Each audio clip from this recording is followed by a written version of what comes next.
অজোহপি সন্ন্যবেয়াত্মা ভূতানামি সরহপি শন প্রকৃতিং সামধিষ্ঠায় সম্ভবা ম্যাত্তমায়য়া। ভগবান এখানে তার আবির্ভাবের বৈশিষ্ট্য বিশেষভাবে বর্ণনা করেছেন। যদিও তিনি সাধারণ মানুষের মতো আবির্ভূত হন, তবুও তার বহু বহু পূর্বজন্মের সমস্ত ঘটনাই তার মনে থাকে।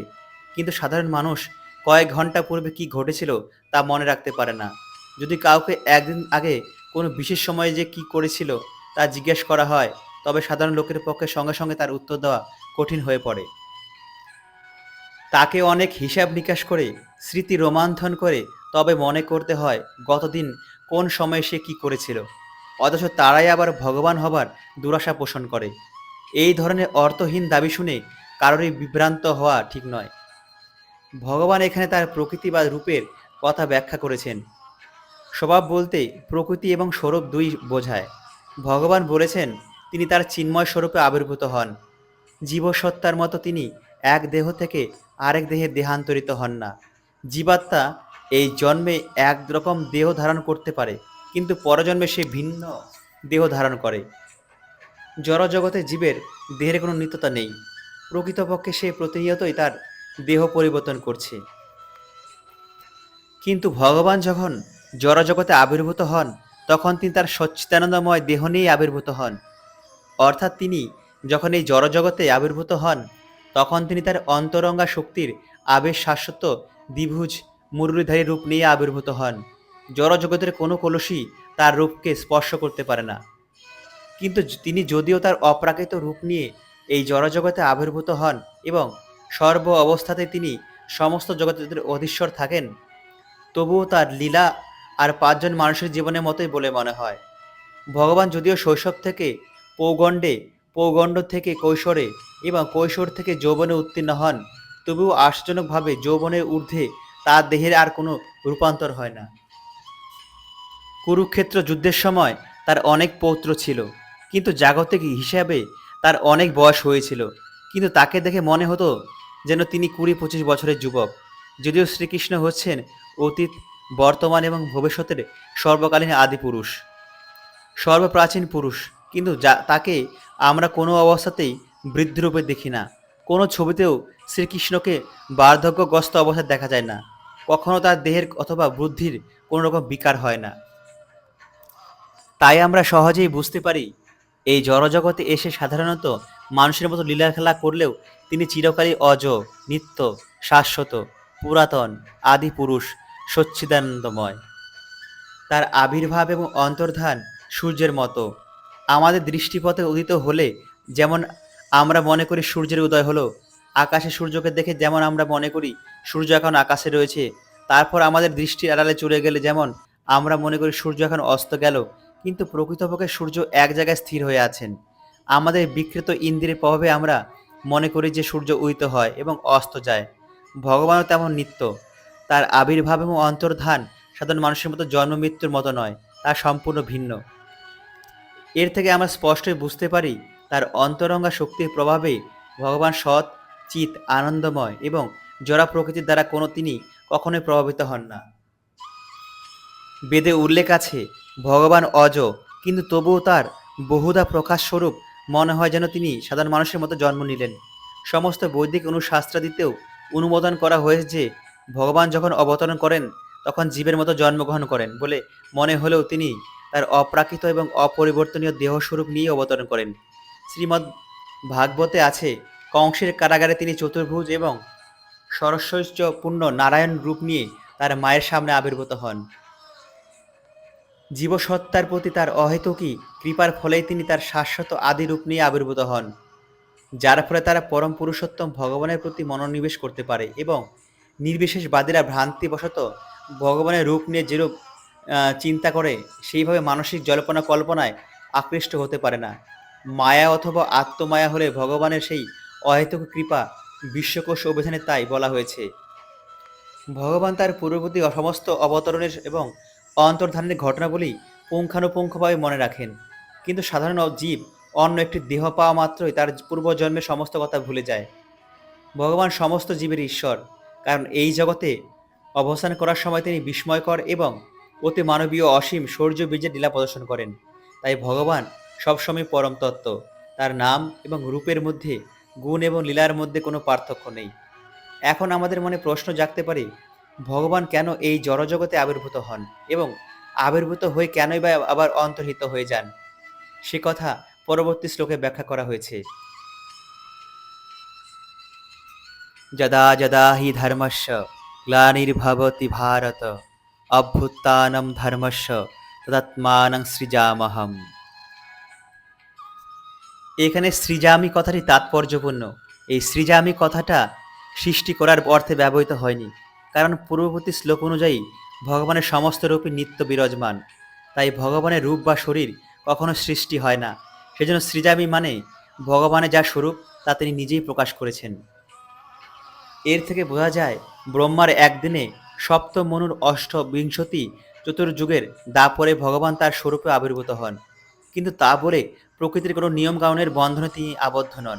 তিনি তার ইচ্ছানুসারে তার লীলা করেন। তিনিই হচ্ছেন সরাট। তাই যখন অধর্মের অভ্যুত্থান এবং ধর্মের গ্লানি হয়, তখন তার ইচ্ছা অনুসারে ভগবান এই জড়জগতে অবতরণ করেন। ধর্মের তত্ত্ববেদে নির্দেশিত হয়েছে এবং বেদের এই নির্দেশগুলির যথাযথ আচরণ না করাটাই হচ্ছে অধর্ম।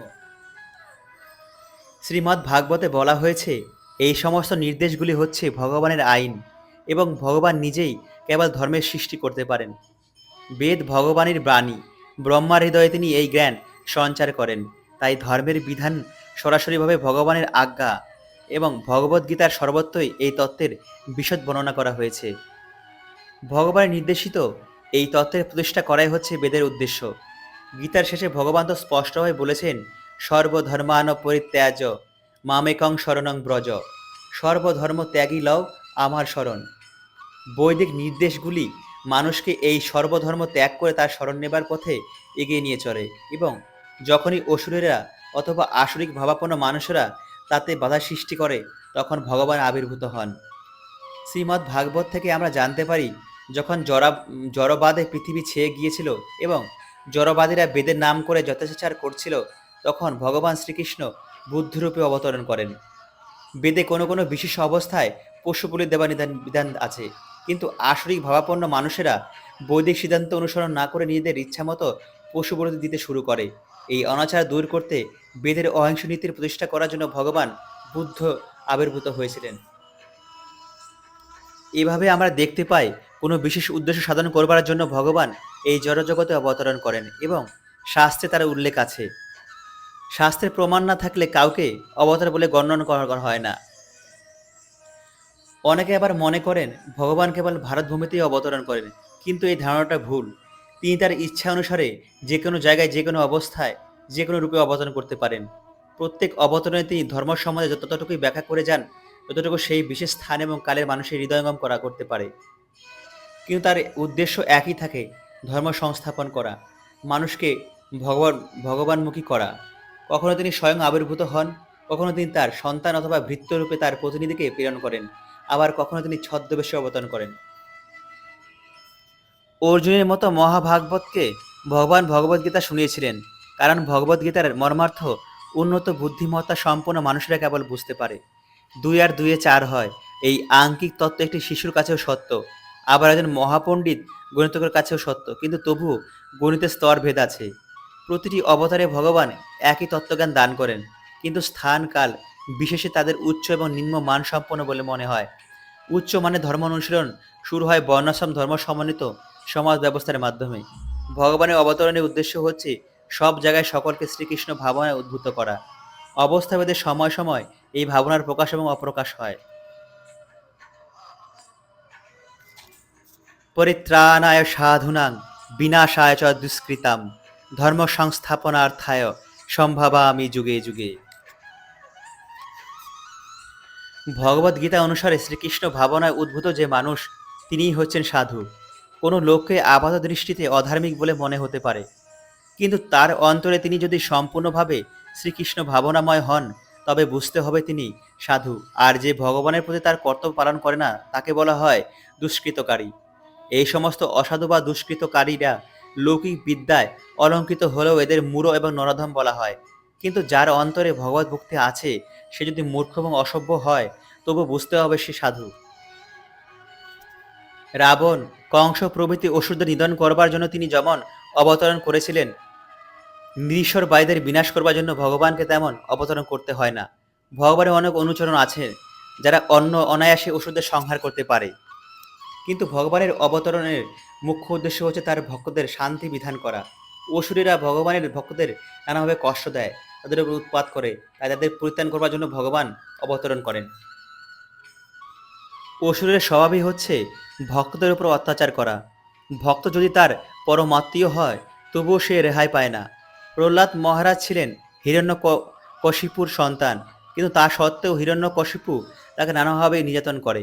শ্রীকৃষ্ণের মাতা ছিলেন কংসের ভগিনী, কিন্তু তা সত্ত্বেও কংস তাকে এবং তার প্রতি বসুদেবকে নানাভাবে নির্যাতিত করে, কারণ সে জানতে পেরেছিল যে শ্রীকৃষ্ণ তাদের সন্তান রূপে আবির্ভূত হবেন। এর থেকে বোঝা যায় কংস নিধন করাটা শ্রীকৃষ্ণের অবতরণের মুখ্য উদ্দেশ্য ছিল না। মুখ্য উদ্দেশ্য ছিল দেবকীকে উদ্ধার করা। কিন্তু এই দুটি কাজই একসঙ্গে সাধিত হয়ে যায়। তাই ভগবান এখানে বলেছেন সাধুদের পরিত্রাণ এবং অসাধুর বিনাশ করবার জন্য তিনি অবতরণ করেন। শ্রীচৈতন্য চরিতামৃত গ্রন্থে শ্রীকৃষ্ণদাস কবিরাজ এই কটি শ্লোকের মাধ্যমে ভগবানের অবতরণের সিদ্ধান্তের সারাংশ প্রতিপাদন করেছেন। জড়জগতে প্রকট হবার ফলে ঈশ্বর মূর্তি অবতার নাম ধরে। এই অবতারেরা অপ্রাকৃত ভগবদ্ধাম পরব্রহ্মে অবস্থান করেন। প্রাকৃত জগতে অবতরণ করার জন্য তাকে অবতার বলা হয়। ভগবানের অনেক রকম অবতার আছে, যেমন পুরুষাবতার, গুণাবতার, লীলাবতার, শক্তাবেশ অবতার, মন্বন্তর অবতার এবং যুগাবতার। তারা বিভিন্ন নির্ধারিত সময়ে বিভিন্ন স্থানে অবতরণ করেন, কিন্তু ভগবান শ্রীকৃষ্ণ হচ্ছেন সমস্ত অবতারের উৎস, আদি পুরুষ। ভগবান শ্রীকৃষ্ণ অবতরণ করেন এবং তার শুদ্ধ ভক্তের আতিহরণ এবং পরিতোষণ করবার জন্য যারা তার শাশ্বত সনাতন শ্রী বৃন্দাবন লীলা উপভোগ করবার জন্য উদ্গ্রীব হয়ে থাকেন।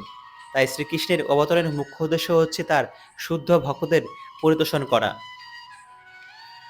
ভগবান এখানে বলেছেন তিনি যুগে যুগে অবতীর্ণ হন। এর থেকে বোঝা যায় তিনি কলিযুগে অবতরণ করেন। শ্রীমদ্ ভাগবতের অনেক জায়গায় বলা হয়েছে কলিযুগের অবতার শ্রী শ্রী গৌরসুন্দর চৈতন্য মহাপ্রভু সংকীর্তন যজ্ঞের মাধ্যমে শ্রীকৃষ্ণের আরাধনা করবেন এবং সমগ্র ভারতবর্ষে ভগবত ভক্তি প্রচার করবেন। তিনি ভবিষ্যৎবাণী করে গেছেন। উপনিষদ, মহাভারত, শ্রীমদ্ ভাগবত ইত্যাদি শাস্ত্রের অনেক গুরুতত্ত্ব অংশে পরোক্ষভাবে গুপ্তভাবে শ্রীকৃষ্ণের শ্রীচৈতন্য মহাপ্রভু রূপে অবতরণের উল্লেখ আছে। ভগবত ভক্তেরা শ্রীচৈতন্য মহাপ্রভু প্রবর্তিত সংকীর্তন যজ্ঞের প্রতি গভীরভাবে আকৃষ্ট হন। ভগবান এই অবতার দুষ্কৃতকারীদের সংহার করেন না, তিনি তার অহেতু কৃপার ভবসাগর থেকে তাদের উদ্ধার করেন।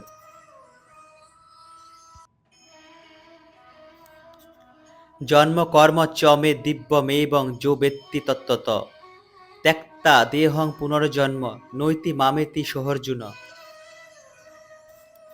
পরব্রহ্ম থেকে ভগবানের অবতরণের কথা ষষ্ঠ শ্লোকে ইতিমধ্যে ব্যাখ্যা করা হয়েছে। যিনি ভগবানের অবতরণের তত্ত্ব উপলব্ধি করতে পেরেছেন তিনি জড়জগতের বন্ধন মুক্ত হয়েছেন এবং তাই দেহত্যাগ করার পরেই তিনি ভগবদ্ধামে ফিরে যান।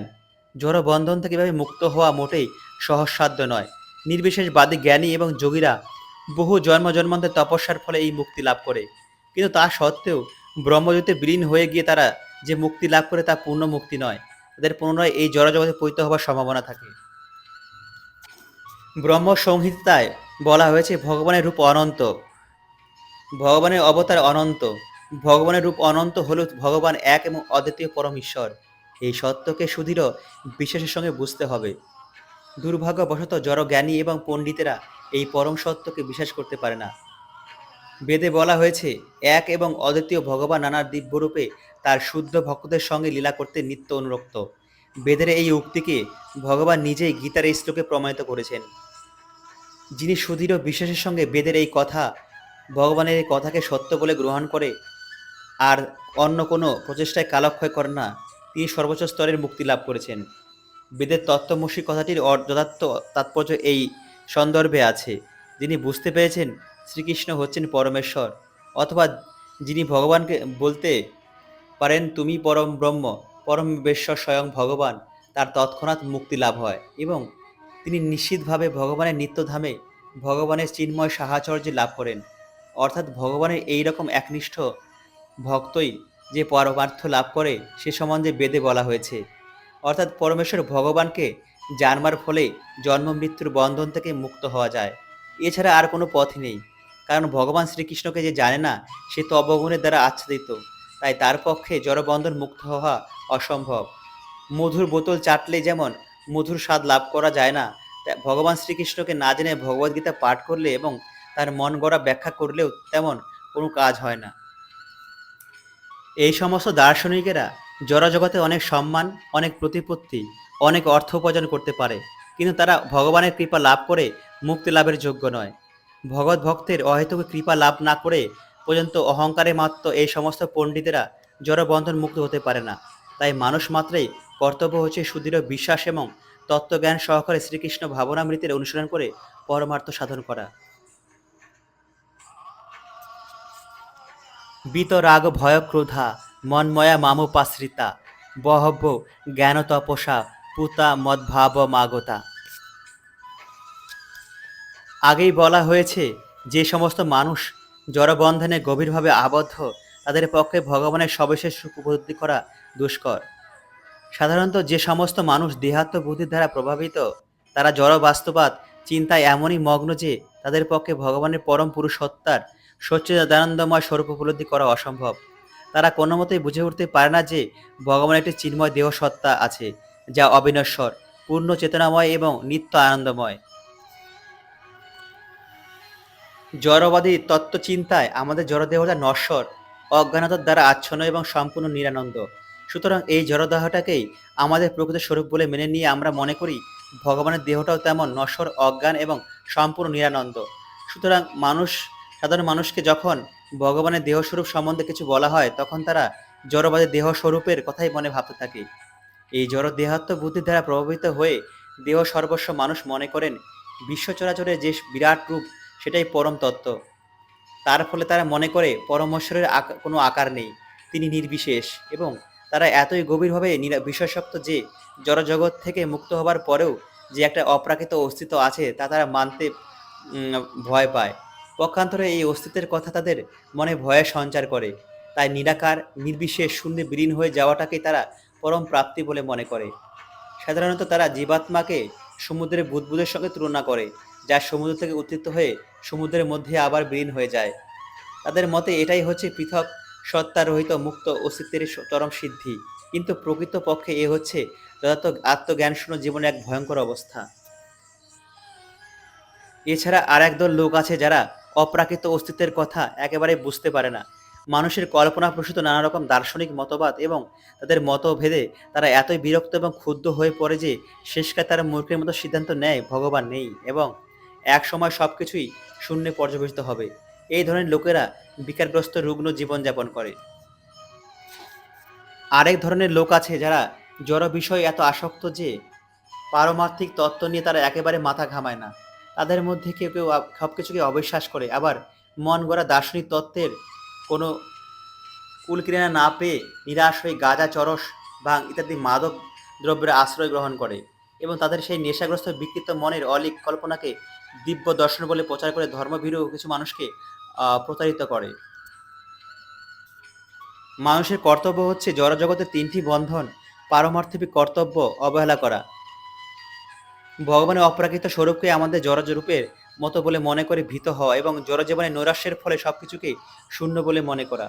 জড়জীবনে এই তিনটি বিভ্রান্ত থেকে মুক্ত হবার একমাত্র উপায় হচ্ছে সদ্গুরুর চরণাশ্রয় গ্রহণ করে ভগবানের সেবা করা, অর্থাৎ বিধি অনুসারে ভক্তিযোগের অনুশীলন করা। ভক্তির সর্বোচ্চ স্তরকে বলা হয় ভাব, এবং অর্থাৎ ভগবানের প্রতি অপ্রাকৃত প্রেমের অনুভূতি। শ্রীরূপ গোস্বামী প্রণীত ভক্তিবিজ্ঞান শ্রী ভক্তি রসামৃত বিশুদ্ধতে বলা হয়েছে, প্রথমে অবশ্যই আত্মোপলব্ধি লাভের প্রতি প্রাথমিক আগ্রহ, শ্রদ্ধা, ঐকান্তিক ইচ্ছা জাগাতে হবে। এ থেকেই পারমার্থিক স্তরে উন্নীত সাধু ব্যক্তিদের সঙ্গ লাভের বাসনা জন্মাবে। পরবর্তী স্তরে কোনো ভগবৎ জ্ঞানী সদ্গুরুর কাছে দীক্ষা গ্রহণ করতে হবে এবং তার তত্ত্বাবধানে নবদীক্ষিত ভক্ত সাধন ভক্তি চর্চার পদ্ধতি অনুসরণ করতে শুরু করবেন। সদ্গুরুর অধীনে এইভাবে ভক্তি সেবা চর্চা করার ফলে মানুষ জড়বন্ধনের আসক্তি থেকে মুক্তি লাভ করে, আত্মোপলব্ধির পথে অবাধ গতি লাভ করে এবং পরম পুরুষোত্তম ভগবান শ্রীকৃষ্ণের কথায় রুচি অর্জন করে। এই রুচি অর্জনের ফলে মানুষ শ্রীকৃষ্ণ ভাবনার প্রতি আরও আসক্ত লাভ করে, যা থেকে ভগবানের প্রতি পারমার্থিক প্রেম ভক্তির প্রথম ভাব পর্যায়ে উন্নীত হওয়া যায়। ভগবানের প্রতি প্রকৃত ভালোবাসার নাম প্রেম। এই প্রেম হলো জীবনের চরম সার্থকতায় পর্যায়। এই প্রেম ভক্তি স্তরে ভগবানের পারমার্থিক সেবায় নিরবিচ্ছিন্ন অপ্রাকৃত সম্পর্ক অনুভব করা যায়। সুতরাং সদ্গুরুর পথ নির্দেশানুসারে ধীরে ধীরে ভগবত সেবা চর্চার পদ্ধতি অনুসরণ করতে করতে মানুষ আত্মোন্নতির সর্বোচ্চ স্তরে উপনীত হতে পারে। জড়বন্ধনের সমস্ত আসক্তি থেকে মুক্তি লাভ করে তার নিজের পৃথক পারমার্থিক ব্যক্তিসত্তা সম্পর্কে আতঙ্ক থেকে মুক্ত হয় এবং শূন্যবাদে জীবন দর্শন চিন্তার ফলে সৃষ্ট হতাশাবোধ থেকে নিষ্কৃতি পায়। তখন মানুষ পরমেশ্বর ভগবানের ধামে অবশেষে পৌঁছতে পারে।